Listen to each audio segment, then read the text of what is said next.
Дене дұрыс айтасыз. Ал немене қандай қандай мезгіл бар? Қыс,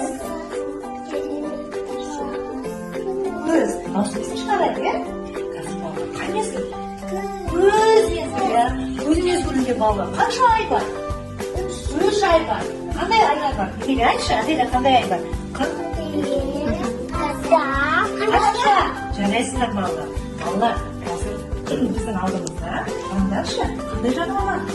Қараңдаршы, қандай жануарлар? Үй жануарлар, иә? Кәне айта аламыз ба біз үй жануарлар? Қой. Сосын екінші жануар қандай? Ат. Сосын тағы қой, иә? Сосын мынау қандай жануар?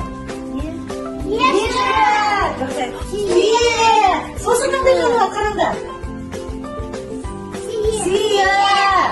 Жарайсыздар балалар. Балалар, бұл үй жануарларының бізге өте пайдасы көп екен. Үй жануарларынан біз жаңағы сүт, сендер өздерің жеп жүрген йогурт, айран, сүт, тіпті балмұздаққа дейін, дұрыс айтасың. Балмұздаққа дейін бізге бұлар өнім береді.